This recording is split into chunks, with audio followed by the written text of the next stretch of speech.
ਇਹ ਤੁਹਾਡੇ ਭਗਵਾਨ ਨਹੀਂ ਬਿਠਾਇਆ, ਇਹ ਤੁਹਾਡੇ ਭਗਵਾਨ ਨਹੀਂ ਬਿਠਾਇਆ, ਸਾਡੇ ਰੱਬ ਸੁਣ ਬਿਠਵਾਇਆ, ਸਾਡੇ ਰੱਬ ਸੁਣ। ਇਸ ਵਾਸਤੇ ਮੁਹੱਈਦੀਨ ਅਜਮੇਰੀ ਬਿਠਵਾਇਆ, ਮੁਹੱਈਦੀन अजमेरी बिठवाया, निजामुद्दीन औलिया ने बिठाया, बाबे फरीद सुन बिठवाया, मेरे रब दे रसूल सुन बिठवाया। इस वास्ते बिठवाया मुसलमानां नाल जिहड़ा पंगा पंगा पंगा पंगा पंगा ये जिहड़ा पांदा सी वो पंगा कढ़ने दे मारे इस चाल अनपढ़ आदमी नूं, जाहिल आदमी नूं है, जिसको पता ही नहीं, जिसे पता ही नहीं किसी गल्ला दा, पता ही नहीं उक्का ही।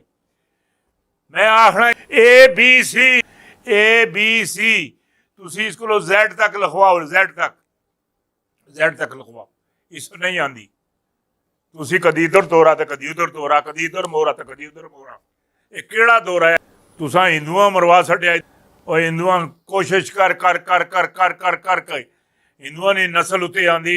ओ ज़ियाउल हक साबका सदर पाकिस्तान, साबका आर्मी चीफ है ज़ियाउल हक साहब सुन, ओ तकण से गए मैच, मैच तकने इंडिया बंगलोर गए हैं, इतला दे छोड़ी, आंदे आओ नहीं आंदे खसबा सिर खाओ।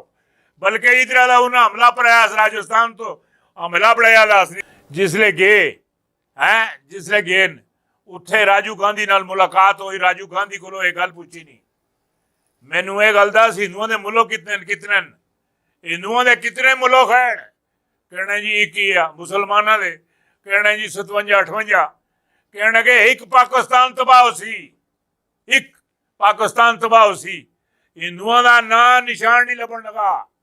ये पता ही इस गल का, रातों रात फौजा पीछे, हर चीज पीछे सारी कट कुट के लै गया राजू गांधी है। उस तो बाद दूए नंबर पर वो जिहड़े इन्हां दे सारियां कोलों वड्डे वड्डे इन्हां दे हिंदुओं दे जिहड़े सारियां कोलों वड्डे न, उन्हां सारियां कोलों जाचे बढ़वाइयां करी, जाचे बढ़वाए, जाचे बढ़वाए, जाचे बढ़वा के चेक किया ने उन्होंने एक गल उन्होंने पक्की पता लग गया, बिल्कुल पक्की 100%। चौथी जंग जिहड़ी हैगी वो पाकिस्तान दी आ, पाकिस्तान दी उसी फतेह आई। त्रै जंगां जिहड़ियां सऊदी अरब विच होईयां, जिहड़ी चौथी जंग हुई उसी मुसलमानां नूं फतेह हुई। ये चौथी जंग हैगी, इसी सानू फतेह होसी। पक्की गल है, इंशाअल्लाह बाफजले ताला हर सूरत अल्लाह अकबर है, अल्लाह अकबर, अल्लाह अकबर, अल्लाह अकबर, बाहुक्मे अलाई, बाहुक्मे अलाई, बाहुक्मे अलाई, ए पाकिस्तान नू फतेह होनी है। और कश्मीर आजाद हो रही, कश्मीर सानू ट्रे विच रख के फुल्लां नाल सजा के सानू देसन। ए हिंदू अगर ना सजा के देसन, ए मोदी भी अपनी हिंदू पार्टी नाल गरदारी करसी। मैं जिहड़ी गल हुण भी मोदी नूं इत्थों है इस्लाम नी दावत देना कि दायरा इस्लाम अंदर दाखिल हो जाए, इसी भी तेरी बचत है, इसी तेरी बचत है, इसी तेरी बेहतरी है, इसी तेरी बख्शिश है। दायरा इस्लाम अंदर दाखिल हो जा और कलमा पढ़ ला। मुहैय्यीन अजमेरी दे रोजे ते तू चादर चढ़ा सकने, इधर मेरी गल सुन, तू चादर चढ़ा सकने। मुहैय्यीन अजमेरी दे रोजे पर बह के कलमा पढ़ ले, कलमा पढ़ के मुसलमान हो जा, फिर देख तेल दी धार तक। वरना हिंदुओं की सत्यानाशी ना करवावी सी, हिंदुओं की सत्यानाशी ना करवावी। इंडिया भी कख नहीं लेना, कोई चंडीगढ़, कोई बंबई, कोई चंडीगढ़, कोई बंबई, कोई दिल्ली, कोई कर्नाटक, कोई मई, एक सूबा भी हर पासे राख दे ढेर लगे उस नहीं, राख ही राख। दो चीज़ों की मैं निशानदेही करता पाया, दो चीज़ों की इस उपर सारे भी जितने भी हैं कन धर के इस उपर थोड़ा जिहा सोच विचार कर लेवन। एक दरा खैबर उपर मुहफज खड़ा करने की जरूरत बढ़ जैसी। ये जिहड़े तालिबान है, ये तालिबान तुसानू मैं एक छोटी चीज़ तुसें ज़हन च रखना, छोटी चीज़ थोड़े ज़हन च रखना। ये तालिबान जिहड़े है ये ग्रुपां विच ਇਹ किसी 200 ਬੰਦਾ ਪਾਲ ਕੇ ਰੱਖਿਆ ਦਾ, किसी 100 ਪਾਲ ਕੇ ਰੱਖਿਆ ਦਾ, किसी 50 ਪਾਲ ਕੇ ਰੱਖੇ ਨੇ, किसी 20 ਪਾਲ ਕੇ ਰੱਖੇ ਨੇ, किसी 5 ਪਾਲ ਕੇ ਰੱਖੇ ਨੇ।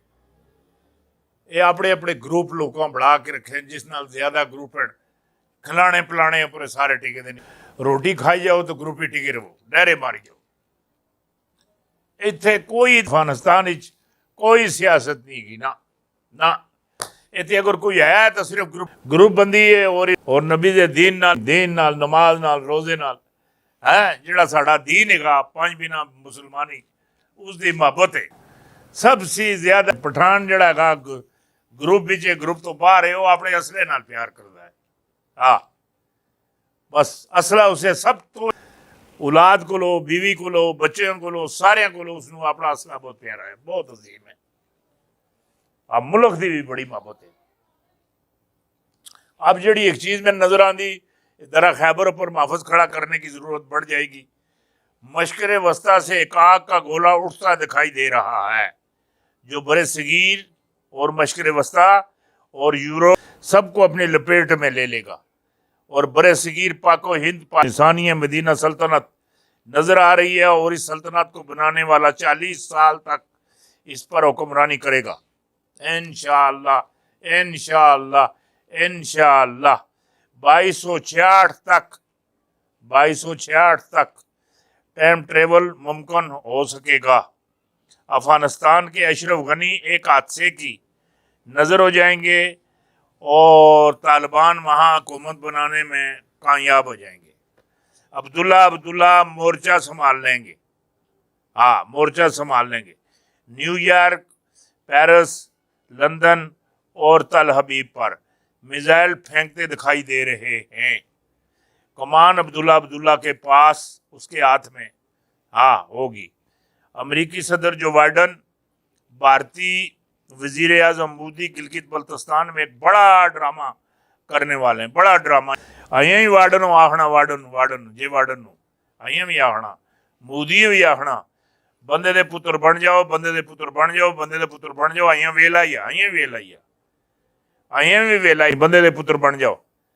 ਇਹ ਜਿਹੜਾ ਹੁਣ ਜੇ ਕਿ ਤੁਸੀਂ ਬੜਾਇਆ ਦਾ जो ਤੁਸੀਂ ਕਰਦੇ ਰਹੇ हो ਉਹਦਾ ਹੁਣ ਹਿਸਾਬ ਤੁਸੀਂ देना पैसी। हाँ एक बड़ा ड्रामा करने वाले हैं गिलगित बल्तिस्तान में। ये ड्रामा जंग की शक्ल अख्तियार कर जाएगा।